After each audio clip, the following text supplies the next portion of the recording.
இன்ஸ்டாகிராம்ல உங்களை டேக் பண்ணி போட்டுருக்கக்கூடிய போஸ்ட்டை எப்படி ரிமூவ் பண்றது அப்படிங்கறத பத்தி தான் டீடைலா இந்த வீடியோல பார்க்க போறோம். வீடியோ ஃபுல்லா பாத்தீங்கன்னா எப்படின்ற டீடைல்ஸ் நீங்க தெரிஞ்சுக்கலாம். இன்ஸ்டாகிராம் ஆப் ஓப்பன் பண்ணிடுங்க. ஆப் ஓப்பன் பண்ணிட்டு ப்ரொஃபைல் பேஜ் போயிடுங்க. ப்ரொஃபைல் பேஜ் போயிட்டு சைடில் பார்த்தீங்கன்னா டேக் ஆப்ஷன் கொடுத்துருப்பாங்க. அதை கிளிக் பண்ணீங்க அப்படின்னா உங்களோட ஐடியை யார் யார் டேக் பண்ணி போஸ்ட் எல்லாமே போட்டிருக்காங்களோ அந்த போஸ்ட் எல்லாமே பார்த்தீங்கன்னா ஷோ ஆகும். அதில் நீங்கள் எந்த போஸ்ட்டை உங்களோட அந்த டேக் செக்ஷன்லேருந்து ரிமூவ் பண்ணணும் அப்படின்னு நினைக்கிறீங்களோ அந்த போஸ்ட்டை ஜஸ்ட் கிளிக் பண்ணிடுங்க. அதை கிளிக் பண்ணிட்டு சைடில் பார்த்தீங்கன்னா 3 லைன்ஸ் பட்டன் இருக்கும், அதை கிளிக் பண்ணிடுங்க.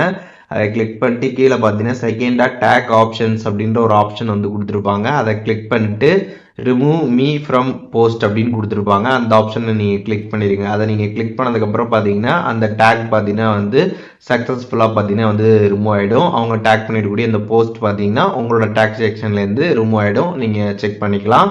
ஸோ இப்போது எப்படி இன்ஸ்டாகிராமில் நம்மளை டேக் பண்ணி போட்டிருக்கக்கூடிய போஸ்ட்டை எப்படி நம்ம ரிமூவ் பண்ணுறது அப்படிங்கிற டீட்டெயில்ஸ் தெரிஞ்சுருப்பீங்க. இதில் எதுவும் டவுட் இருந்துச்சு அப்படின்னா கமெண்ட்ஸில் மென்ஷன் பண்ணுங்கள், நான் எல்லாருக்குமே ரிப்ளை பண்ணுறேன்.